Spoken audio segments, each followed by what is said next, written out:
Look at this little. Igual en una línea, por favor tengan cuidado con sus cabezas.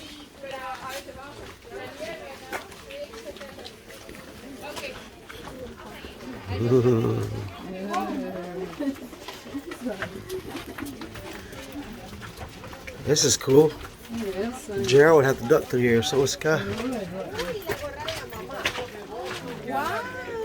Wow, look at this.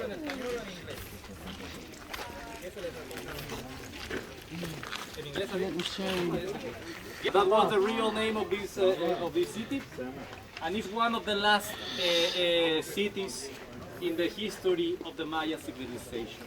The history of these people started around year 2000 BC, more or less. We know that ancient Mayas came from Asia, Siberia, and they were crossing the Bering Strait, okay, like 10,000 years ago, more or less, to come to this land. Around year 2000 BC, more or less, they settled down, not exactly in this area. The oldest settlements were found at the south of Mexico. There are two states. One is called Chiapas, the other one is called Campeche. And these two Mexican states are at the border with Guatemala. So we have Guatemala and the south of Mexico. That's because Mayas, they like to build big. Actually, one of the biggest pyramids of the world was just discovered in 2004. It's in Guatemala, the place is called El Mirador. How come that people didn't know about it? The temple was abandoned, so the jungle covered it. And people used to believe it was a mountain. And then there was a fire out of control in 2004. And that's how they discovered it's not a mountain, it's a Maya temple. What's the size? Think of the Great Pyramid of Giza in Egypt. The base of the Great Pyramid of Giza, 3 times. That's the size that this temple has. Wow. And it's not exactly a pyramid because Mayas never built pyramids. Platforms on top of each other. So the temple is not as tall as the Great Pyramid of Giza, but the base is 3 times. Okay, so it's really big. Until the 10th century AD. There was a very long dry season during that century. Apparently, there were like 80 years with very few rain. These people, as I told you, they were farmers. For them, a dry season was a disaster. A dry season was bringing revolutions, social wars, people fighting for food and land, civil wars, and obviously migration. You have to look for better places to live. And many cities were abandoned in the 10th century. The migration was to the north. If you take a look at a map, the north is right here, the Yucatan Peninsula. So that's why cities like Chichen Itza, have you heard about it? Tulum, Sama, these cities had their golden age after that migration, of course. Tulum, for example, its best time started around year 1200 AD. Very late, as you can see in the history of the Maya. We are talking about 3,000 years later, all right? And by the 16th century, when the Spaniards arrived here for the first time, this city was still alive. Actually, the first encounter between Mayas and Spaniards was taking place here. You can see the ocean right there. There is a blue line. So you can imagine the ships that were coming from Cuba. Cuba was the base of the Spaniards by that time. Those ships were coming here and they were navigating next to the coral reef. They couldn't come to this land because the second largest coral reef of the world is there. The first one is in Australia, the second one we have it here. It's going from Cancun, 500 miles to the south until Central America. Wow. So the ships, they couldn't come to land. They were just passing on that area beyond the coral reef.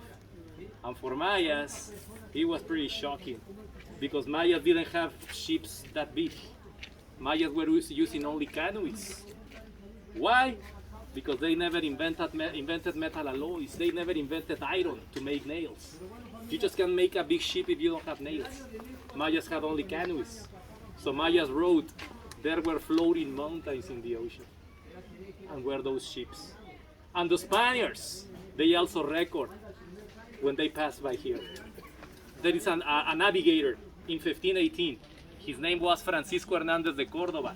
He wrote on his blog, "We passed by a city as big as Sevilla."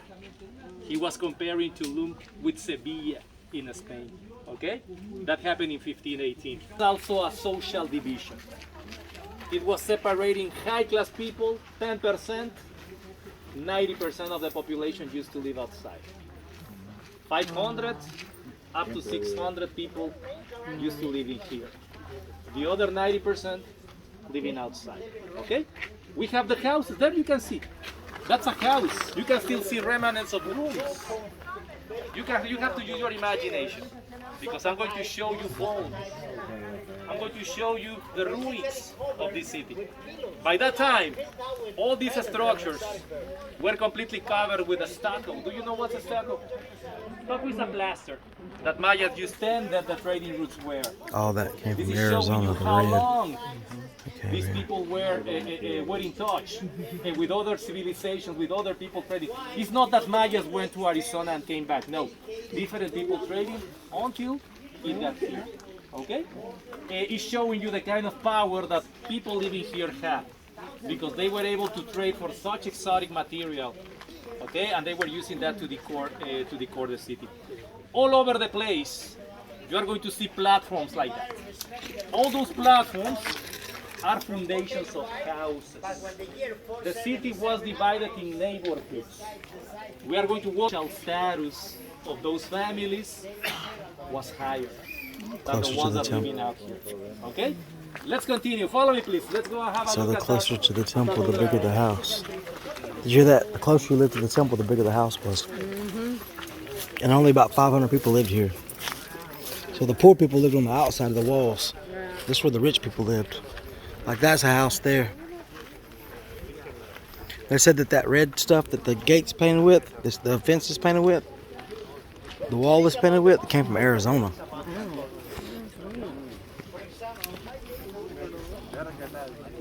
Maybe I'm sweat all these out. Yeah, that's big by today's standards. We're not going with them, we're going with them. Oh. We're like, And those city-states were independent from each other. Sometimes they were fighting each other, sometimes they were making alliances. What's the best way to make an alliance with another royal family? A marriage, of course. With that marriage, you are going to have eyes and ears, right, in the other city. This couple, they are going to have babies. And when they grow up, those babies are going to feel identified. These people are going to feel identified with the two cities. And they are going to look for benefits for both. So they were getting married as much as necessary. As many alliances they needed, there were marriages. Okay? He was a shaman. You know, as I was telling you on the bus, these mystic people who are able to access spiritual worlds. So he was able to get in touch with gods, and he was also able to invoke them, bringing them to this reality. The stars were also used as doorways, as portals. So had to have access to these other worlds. Why was it so important for Mayas predicting the position of the stars? It's because the stars were working the same way as the safe of a lock. I mean, to open the safe of a lock, you need that everything is aligned. You need to give some turns to the right, some turns to the left. Everything is aligned, then you are able to open those doorways. The sky was working like that for ancient Mayas. The stars are aligned in such way, then we can open those portals to other dimensions. That's why it was so important for these people predicting the movement of the stars. The book that I showed you on the bus is all about that, making predictions of the movement of the stars. The royal family was living here. You have to imagine again what I told you, the stucco, the colors, the beautiful art that was decoring those structures. I'm going to show you remainings of that, because they were using the stucco to sculpt I'm going to show you some gods sculpted. There are remainings of them because they were protecting the royal family. We call him the descending god. That's his nickname. Okay? We call him like that because he's always represented upside down.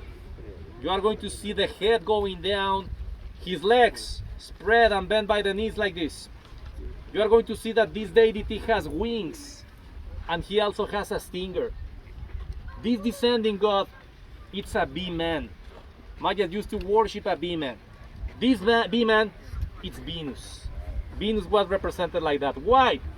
If you like astronomy, maybe you've heard that Venus is called the morning star or the evening star. We only watch Venus when the sun rises or when the sun sets. And if you pay attention to Venus, every single day is going to change its position a little bit. It's going to move very slowly every day until it describes some kind of loop next to the sun, and then it's going to disappear. Man is our creator. According to the Maya mythology, it's Samna created us on August 13, year 3113 BC. That's the day of creation. The Maya calendar is so accurate that I can tell you the very day of creation, according to their mythology. I'm going to show you his wife. He's married to the moon. Her name is Itchel. The moon was related with fertility, pregnancy, medicine. They are represented together. To see those deities, we have to get closer. Okay, so you're going to come with me this way, and I'm going to show them to you.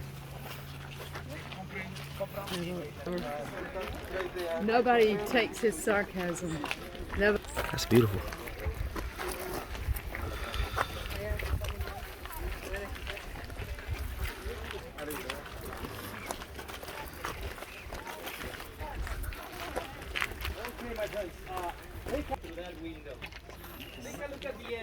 That's the temple over there. Yep. You are going to see a niche, and there you are going to see for the first time Venus, the descending god. Exactly on the end, you're going to see that rounded thing popping out. From there, you can follow the rest of his body until you see again the stinger and his legs in this posture. Okay, Venus is represented there again. Can you see him? If you can't, don't worry. I'm going to show him to you very, very close in the next building. Okay, follow me. Let's go. Number 2. Oh, there he goes on that one. Okay, here, my friends, I'm going to ask you to come closer, please, so we won't block the way, because there will be more people trying to pass by, all right? So we won't block the way. Let's take a look at this building. It's really interesting because you can still see a lot of original colors and decoration. For example, if you look at those handprints are original, and they are giving us a lot of information about a ritual that was performed in this structure. First of all, they were using red color. Red color is really important because for Mayas it's representing blood. That's not blood. It's cinnabar again. But symbolically is blood. For these people, your soul, your spirit is in your soul, is in your blood. We can see the hands of a shaman that during a ritual gave part of his soul to the spirit. So what is building was considered alive. The building was considered a living being since that moment. There is something very weird about the left hand. What can you see? And then he decided to come and walk. Too many fingers. We can see extra fingers. We can see a deformation. That shaman had a deformation of extra fingers. Okay? Having this kind of deformations was making you special by that time. How many people are born like that? Not too many. If you have that deformation, then you can tell, you can consider yourself different. Okay? Shamans were using the left hand to open those doorways to other worlds. So there we have it. We can see the hands of one of those supernatural beings performing a ritual here. Now take a look at the corner of the lower structure. can you see there is a face of a man? There is a big mask at the very corner of the building. There you can see the eyes, you can see the nose, underneath you can see the lips, the chin. Okay? That's the face of this god that we call Itzamna. Remember I told you, he's your creator, he's your maker. He's represented next to his wife. His wife is right there. Can you see she's wearing a beautiful headdress? And then you can see her legs pop out because she's squatting. Remember, his wife is the moon. Why is she squatting? Maya women used to give birth in that spot. There is like a baby right in front. And you see the We baby. can even see the baby. Can you see the tiny baby upside down? So the baby right there upside down. Upside down. The baby is holding something that looks like a rope that is open. It's not a rope. How do I know it's a baby? There you can see the mask. Okay, very clearly.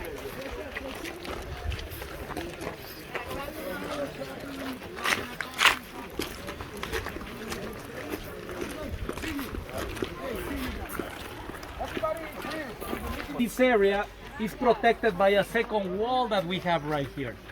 Yeah? This is showing you more social divisions. You belong to the 10% of the high class. That's fine. But it doesn't mean that you'll be able to cross the second wall.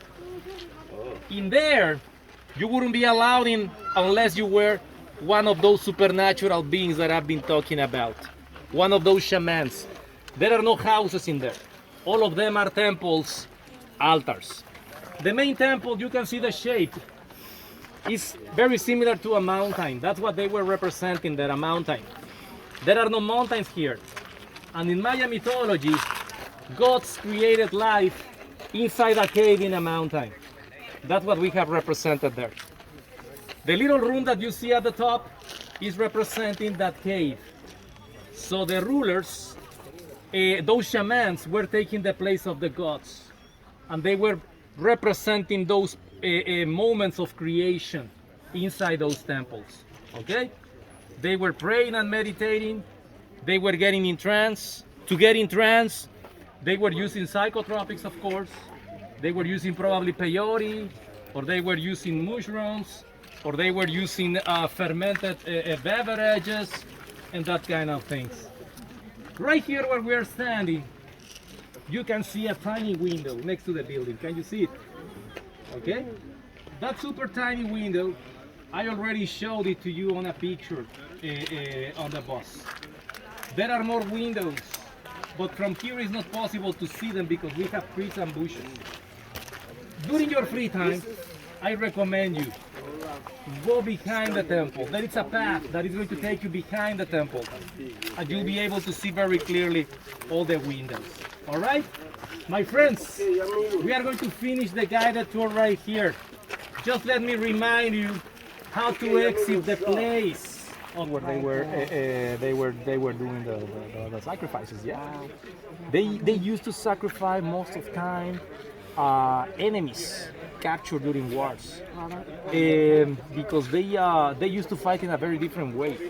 They didn't fight like the rest of the world, killing each other at the battlefields. For them it was important not to kill their enemies, capturing them, bringing them back to the city alive as war prisoners, and they would wait until the stars were aligned at the correct position, until the calendar was at the correct date, everything is aligned, then we do it.